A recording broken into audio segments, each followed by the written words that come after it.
Today we got 20 weirdest beauty standards around the world. This seems like an interesting video because, you know, in different cultures and different like aesthetics of the parts of the world, like things are sometimes attractive over here that aren't so attractive over here. So I'm excited to get into it and see what's going on. But make sure you guys tap into the Twitch streams. My name is Berto. Join the Where You At family. Where you at? That's Where You At Berto. Link in the description, man. Let's do it. Where you at, Berto?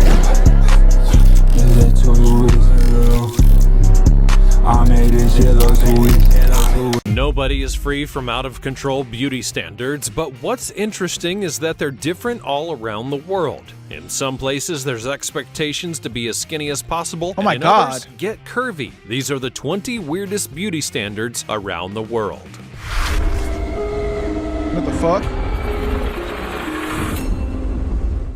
Number 20. Japanese geisha. According to official stuff, a geisha is a female Japanese performance artist. These women are usually hired to provide the Oh, what is this? I was already kind of thinking that they look scary as hell, but black teeth? That's gotta be cosplay though. There's no way their teeth is really that black, right? entertainment at traditional tea houses and other social events. They sing, they dance, they host a tea ceremony and serve stuff, like a very specifically attired waitress. But geishas are known for their instantly recognizable appearances. They wear extreme makeup of startling white foundation on their faces. Bro, this is scary looking. Like, respect to the culture 100%, but like, I'm just imagining like waking up to this in the middle of the night. Like, holy, I literally would probably crash. A distinct red lipstick, black eyeliner, and a heavy defined eyebrow. Next, they have an elaborate hairstyle involving a complicated top knot, which is adorned with various hairpins and ornamentation. Then, of course, there's the kimono. Geishas wear traditional Japanese clothing with shorter sleeves and a small obi sash. They also sport those sandals, which give them the characteristic shuffling sort of walk. So, like, the people that do this in Japan, do you know if like they just do it every day?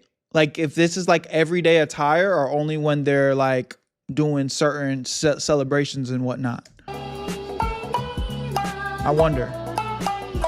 All of these things are imbued with enormous meaning, and they each carry a weight of tradition. In fact, only a fully fledged geisha may actually wear the clothing and makeup of a geisha, and the ones in training, known as meiko, are only allowed to wear parts of the costume, makeup, and hairdo, or they may even have their own, which indicates their trainee status. Just how weird that these stylings are is not really something for any of us to judge. There's so much to say about this mysterious cultural tradition that just pointing out and saying that it's weird doesn't even make an attempt to make sense of it. Yes, geisha do have a distinctive look, but it's not so much a beauty standard per se, rather an expression of traditions of which we have nothing comparable. Before we go on, like this video, smash the subscribe button, and click to super. Now it's time for the sweet topic. Take a look at these two super interesting polarizing beauty standards. On the left, we have a Japanese geisha. In the Edo why do they keep having black teeth? Is like that a part of the vibe? Like period, geishas would paint their teeth black because it was deemed to be beautiful. Imagine that. Where? Why?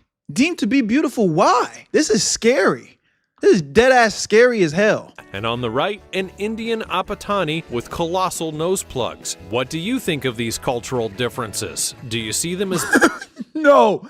Hey, yellow, you fucked up for that. Nose bigger than yo-yo. Damn. Bro didn't even deserve that stray. beautiful? As always, let us know your thoughts in the comments section down below using the hashtag #SweetTopic. Number 19. Lip plates amongst the Mercy, Kai, and Terma tribes in Africa.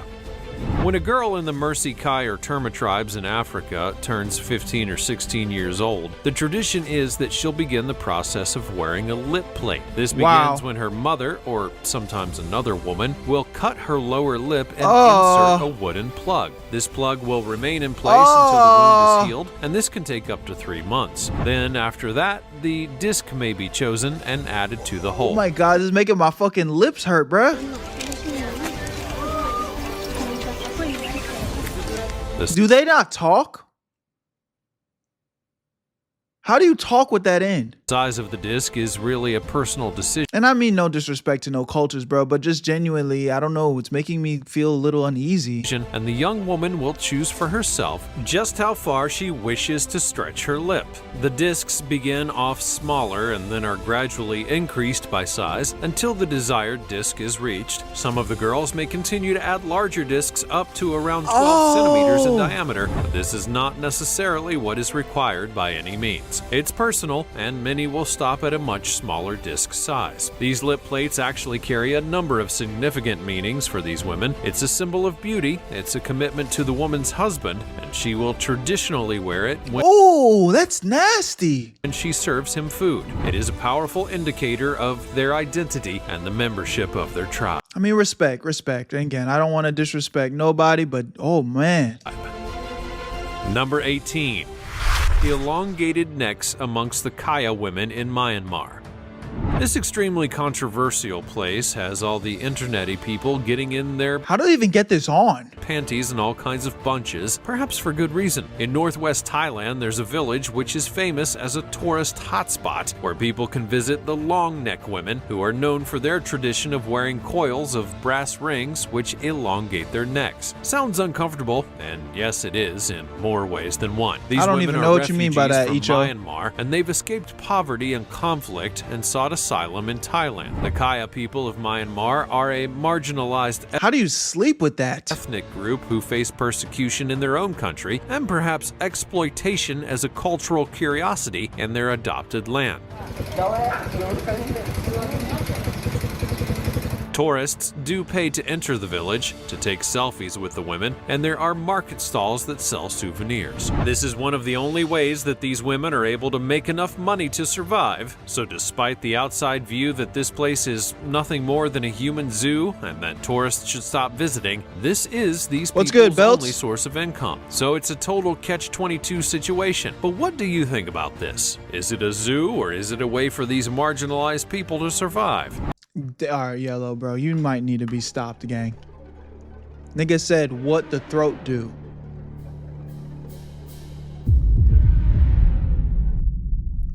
You're drooling, gang.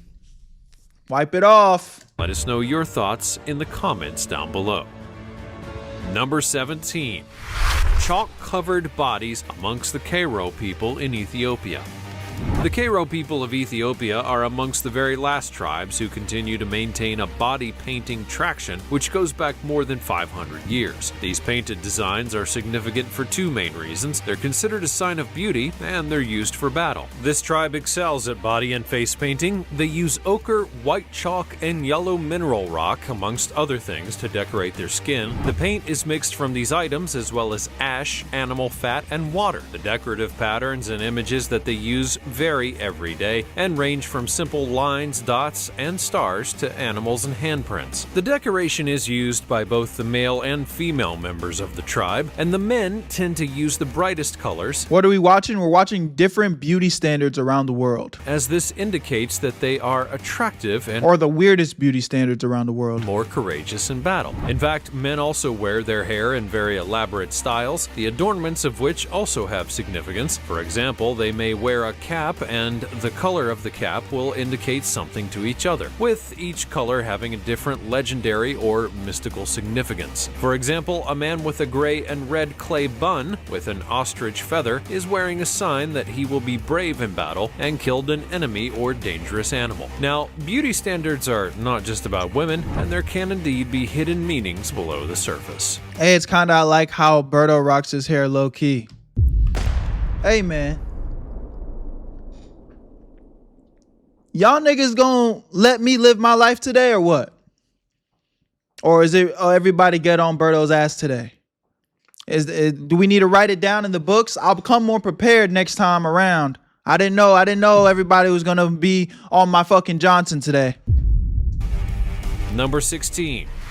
Stretched earlobes amongst the Maasai tribe in southern This Kenya. one's gonna make me uncomfortable. Body modification is something which has a history going back in time as far as humans ourselves. For as long as there have been people have been doing Talking things shit. to express Love stuff y'all. with their bodies. Earlobes are one of the parts of the human body which has been most frequently adorned or modified throughout time. This is mainly because the earlobe itself lends itself to being Okay, so it's just an ear piercing. pierced. That's not that and bad. has the strength and elasticity to support various items of jewelry that might be positioned there. It's also an area of the body which heals relatively easily and quickly, and people have always been at least a little bit practical about such things. In Kenya, however, ear piercing is a hugely important practice. Almost every community has some sort of ear piercing in their past. What varied was the reason behind the piercing, the type, I want to get my second ear pierced again, but like, man, bro, micro random story that kind of is relevant, but it is what it is. So I got, both of my ears pierced at like, what, 16 or so?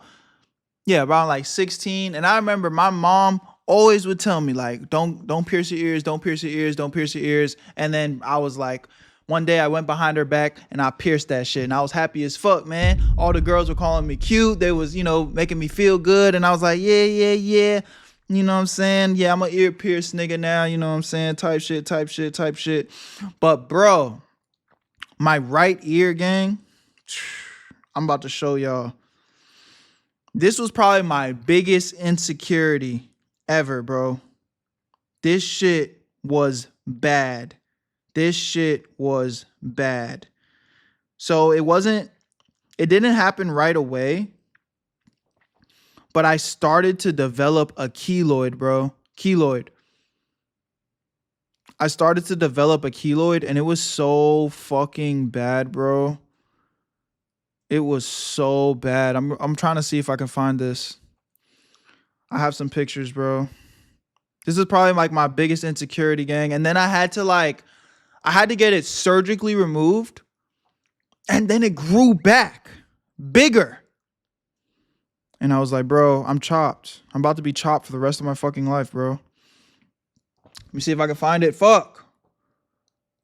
I know I got pictures. Give me a second.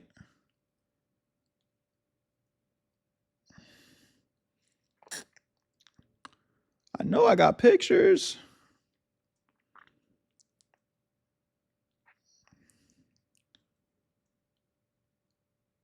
Fuck, bro. I'm taking too long.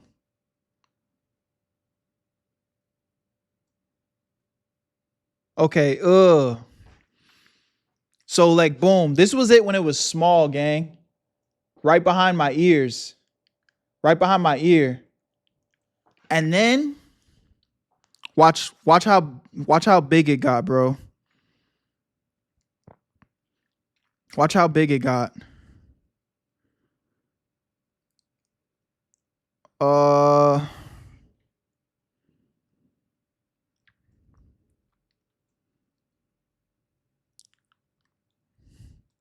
Bro.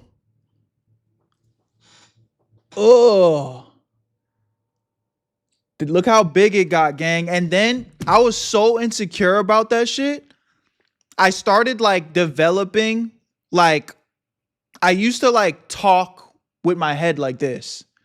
Like I would talk to people like with my head slanted because I was so insecure.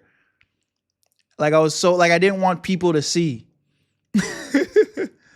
And then I finally saved up enough money to get it chopped off. Cause I literally told my I literally was begging my mom to like help me get it removed, and she was like, "No, nigga, you didn't want to listen to me, so now you got to deal with the consequences." And I was like, "Fuck, bro, I'm gonna be chopped for the rest of my life with this ugly ass shit, bro."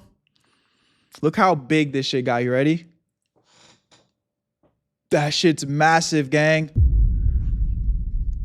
And then I got it surgically removed, and I wonder what would happen if you popped it with a needle. You can't. It's like a ball of flesh. It's not like water. It's like literally a ball of flesh.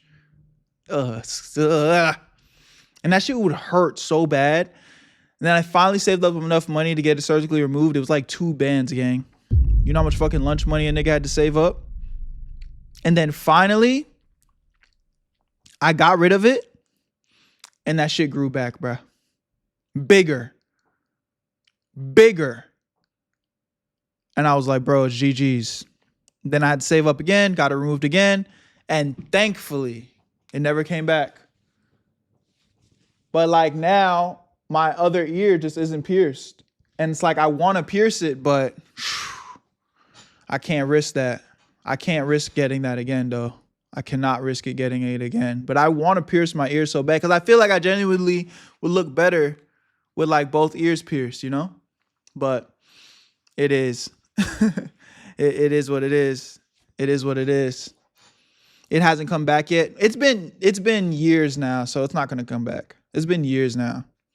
Well, there goes my food. Yeah, I'm sorry. At what cost, Berto? Yeah, it's not worth it. It's not worth it. But yeah. And the size of hole that was made. Oh, and the gender of the recipient as well. Piercing has historically been performed as a ritual, usually to mark a time of transition, especially childhood to youth or youth to adulthood. Ear stretching was and still is practiced amongst the Maasai people of southern Kenya. This was done gradually to make longer and wider holes, which could hold jewelry or as a sign of bravery amongst warriors. The ornaments chosen would often signify this bravery. Number 15. Curvy body figures amongst rural villages in Mauritania. Yelena said it won't happen again, trust. You think so? So you think if I go get my shit pierced again, it's not gonna come back? Bro, if I went and got my shit pierced again and it came back, it might just be GG's for me. There are some beauty standards with a dark side. I'm not talking about the rituals, which seem to be reasonably optional amongst modern peoples, but rather a situation in which young women are forced to endanger their physical and mental health in the pursuit of marriage. In Mauritania, girls as young as 7 years old are sent away to camp in order to get the kind of figure that's deemed most desirable in their culture. These girls are then force-fed as much as 16,000 calories a day so that they Really? Wow. What culture is this? They may gain weight, but not just a little. These young girls and women are being forced to blow their bodies up like balloons. Mauritania has a cult of body shape. Like America's pursuit of unobtainable thinness, this country has a cult of fatness. This is their Really? So the big girls going dumb over here. Beauty standard dating back in history to a time when a man's wife and her fatness would symbolize his wealth. It was proof that he was so rich that he could feed her most generously while other people would die in the drought-prone region. This tradition of force-feeding girls was dying out, but then in 2008 a military coup would remove the more progressive government that had begun to investigate. Hey, shout out to the big girls, man. Yeah. And fight the practice. They then installed a government that claimed to want a return to tradition, which is usually code for the subjugation. This don't seem right though. Damn, like just kind of force feeding them is crazy. Yeah. Force feeding is crazy. That's what I was gonna say. Yeah, that is crazy though. Of women, and the practice began to gain popularity again. Being big is now favored again, and these force-feeding farms have grown out of control. The girls are beaten or No! Whoa. if they refuse the food, and they're broken down mentally and fed until they get sick. What? Wait, where is this happening? And very often forced into child marriage. This is not just a misunderstood beauty standard. This is a major human rights issue, and it's barbaric. Number 14. Wadabi women have beauty traditions of their own. In Nigeria, there's a traditional beauty contest in which the men dress up, and the women will then judge them and choose the winners. It sounds like a refreshing change, but in fairness, it's equally as irksome in many ways as any reverse beauty contest anywhere in the world. These items and colors that the men wear may have deeper meanings, but it is the judging and required standards that just highlights the trouble with categorizing people, any people, by such exacting standards. The men are judged on their height, how slim they are, the symmetry of their face, and if they have good teeth. These things are not exactly any different from the sorts of things that lots of countries in the past, obesity was a sign of wealth. I did actually hear that. I think that's why like a lot of like kings, if you guys like kind of visualize a king from like medieval times, like they're always big, fat, and meaty, because it's like that was like a sign of wealth. I do actually remember that being a thing. Western beauty standards used to judge and categorize people, but the men do paint their faces and adorn their heads and Hey yo, paint their faces. dance for hours in order to impress the judges. The clouds used are symbolic. This is a traditional ceremony after all, but the judging feels all too familiar and equally awkward, to be honest. Number 13. Yabe double tooth in Japan. Japan is known for its sometimes unusual and often unique traditions and rituals, but this is one that I had never actually heard of, and it seems to have become big business for the dental industry, at least. In Japan, there's apparently a type of tooth that's considered to be a sign of youth and beauty, known as the double tooth. This is when the teeth, especially the upper canines, have an especially fang-like appearance.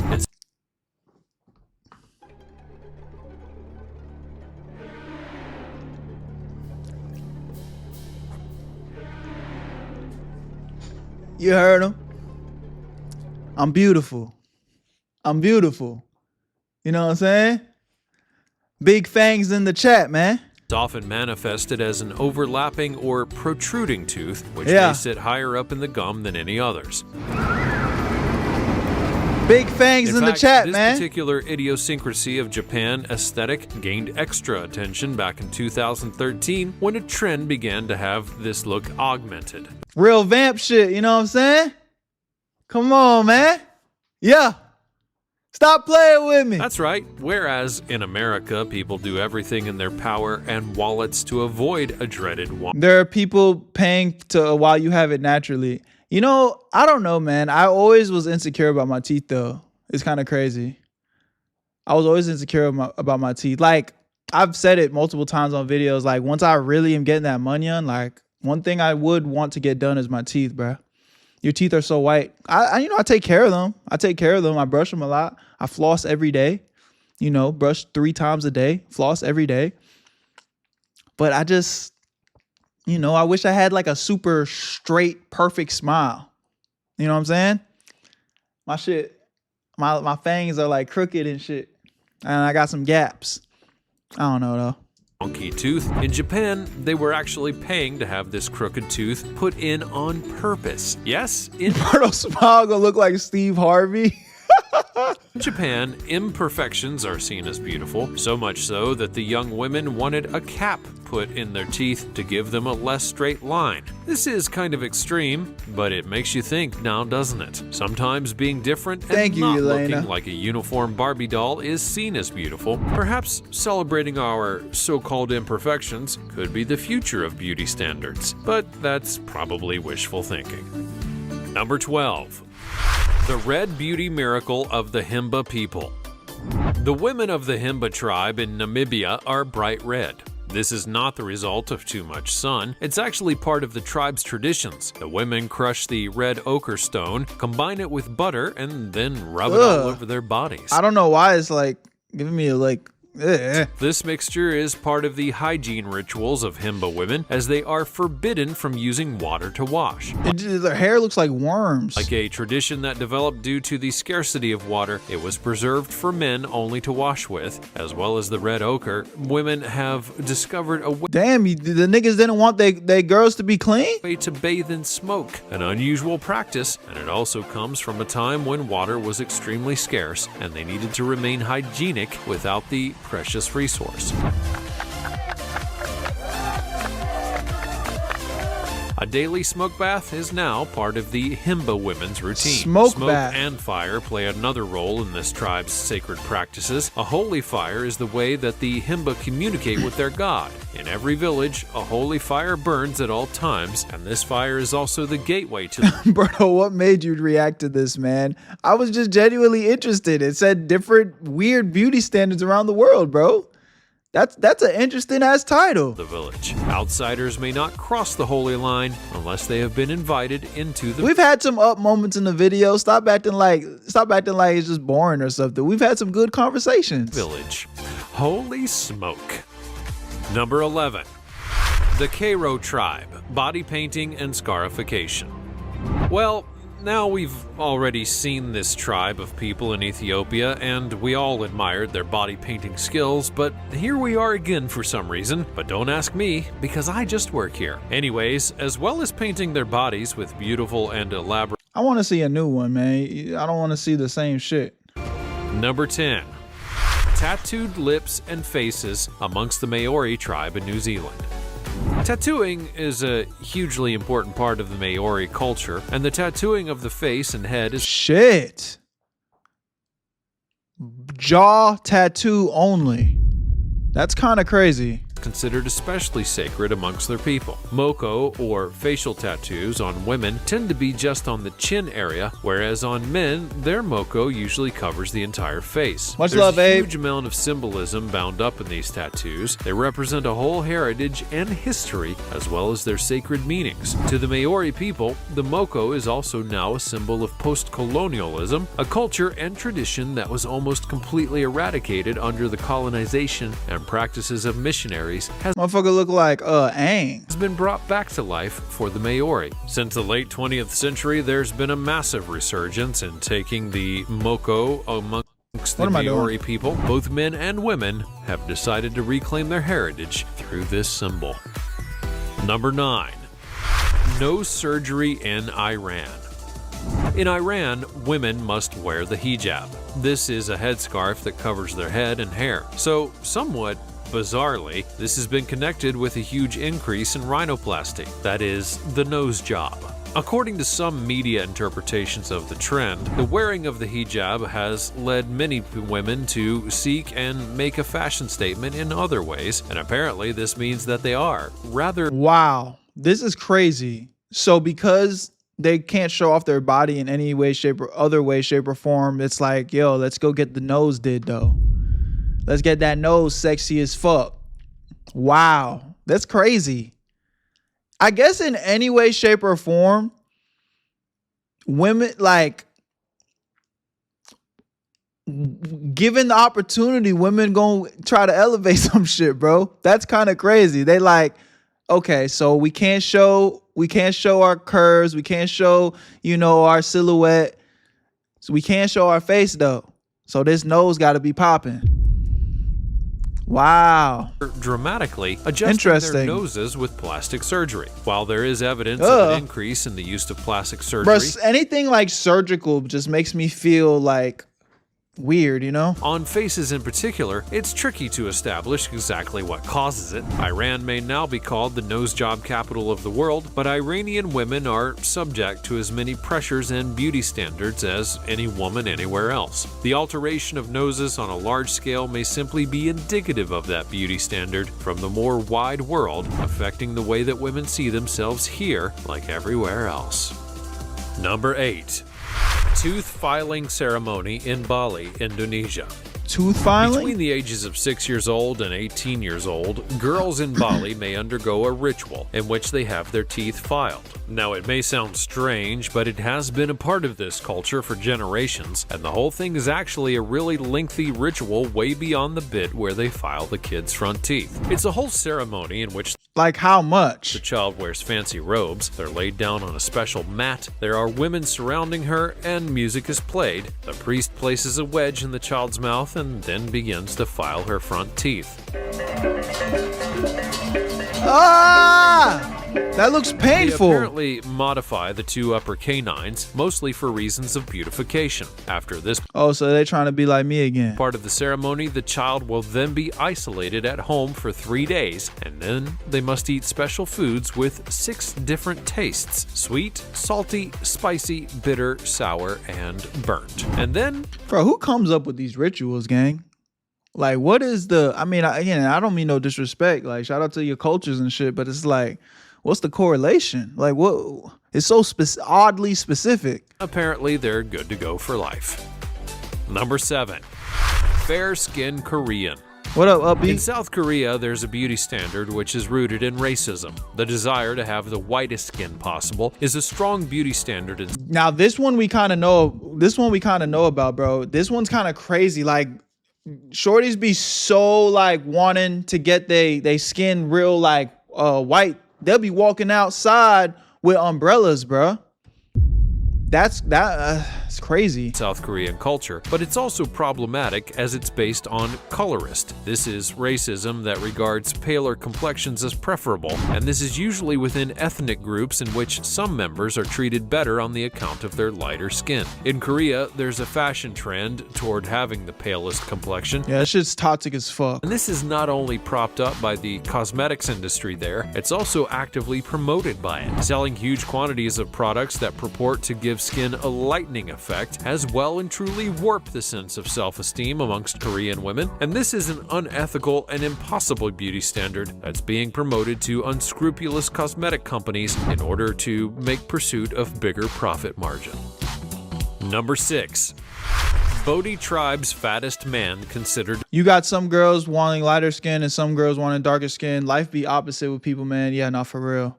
Bro, at the end of the day, everybody just need to love and appreciate the way they was born into the world. Like, at no point you should be looking at your skin and being like, yo, bro, I wish I could flip this shit. No, that's your skin, gang. Love and appreciate that. To be the hottest.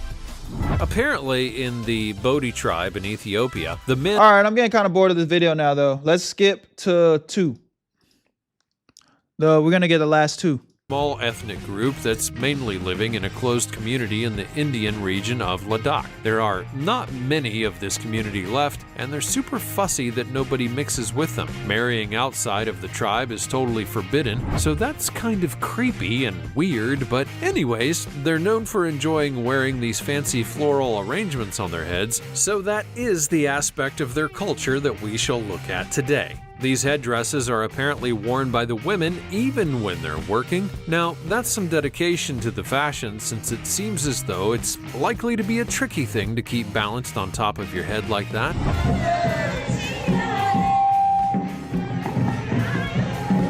These headdresses contain flowers, brightly colored ribbons, and rows of coins that have been stitched together. And then they also wear traditional dress, which includes a kraftan, which is richly decorated. But it is the flowers that are the real crown and glory of the costume. They're a big part of the culture and are grown by every household, as they're believed to signify prosperity and love for the community.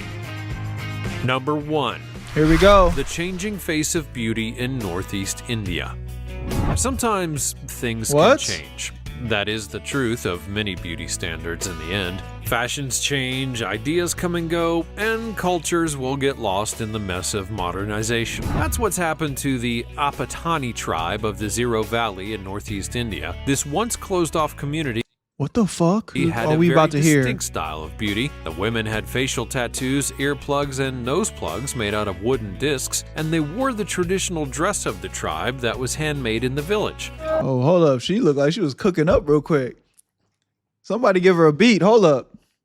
She was turned up. Hold it. Watch this. Watch this. Discs, and they wore the traditional. Watch this on mute. She about to be turned. I made this shit look sweet. Yeah. Yo. She was turned up for a second though, ain't it, chat? But then things began to change, and nowadays only the very oldest remaining members of this tribe will still bear the marks of their once proud ancestors of beauty and identity. The elderly women who still wear the tattoo and nose plugs lament the shift in fashion amongst the younger generations, saying that their young women no longer look like Apatani women. They have shunned the beauty standards of the past and A whole tribe of yo-yo. Crazy. All right, we're ending the video there, man. Well, interesting video. Got a little bit less interesting at the end, but you know, I don't regret it nonetheless. Make sure you guys let me know what y'all think in the video, man. And I love y'all. Appreciate y'all. My name's Berto. Join the Where You At family. The link to that will be in the description, man. Where you at? Let's go. Peace. Where you at, Berto? I made this shit look sweet.